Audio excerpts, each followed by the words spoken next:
Hyderabad gadget प्रमाणे आम्हाला जे मराठ्यांना आरक्षण दिलेलं आहे तसंच आरक्षण आम्हाला मिळालं पाहिजे, कारण आमची जाती, बोली, भाषा, पेहराव, खानपान हे सगळं एक आहे, पण वेगवेगळ्या राज्यामध्ये त्यांना वेगवेगळं आरक्षण. मग असा भेदभाव का?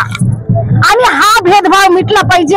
आमचं हक्काचं आरक्षण आम्हाला कोणाच्या समाजापासून हिसकावून घ्यायचं नाही, आम्हाला हक्काचं पाहिजे. आणि ही हक्काची मागणी करण्यासाठी आम्ही पूर्ण बंजारा बांधव जालना जिल्ह्यामधून कमीत कमी 10 ते 15,000 तिथं पण थांबले लाखोच्या, आणि इथून पुढे आमची आवाज इथंच नाही थांबणार, तर आम्ही मुंबईला पण, आम्ही दिल्लीला पण आमची आवाज पोहोचवणार आहोत.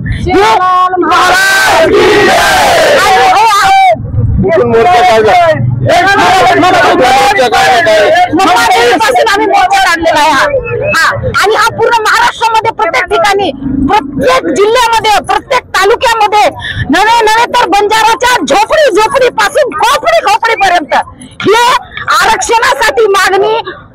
बुजुर्गों का होश और जवानों का जोश हे बंजारा समाजामध्ये दिसून येते आणि हे दिसलंच पाहिजे.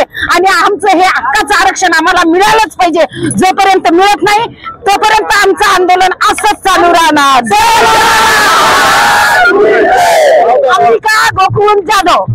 दादा मला सांगा, काय मोर्चा आहे, तुमच्या मागण्या काय आणि आपण किती लोक आज या मोर्चामध्ये सहभागी आहात? या मोर्चामध्ये कमीत कमी 50,000च्या वरती नागरिक जमा झालेले आहेत बंजारा समाजाचे.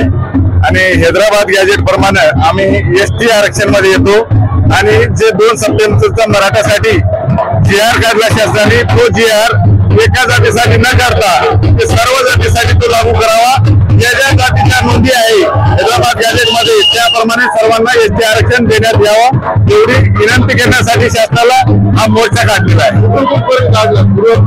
सुरुवात मंबादेवी पासून सुरुवात केली आणि अंबड चौफुलीला समारंभ होणार आहे मोर्चा. रतन कुमार नाईक.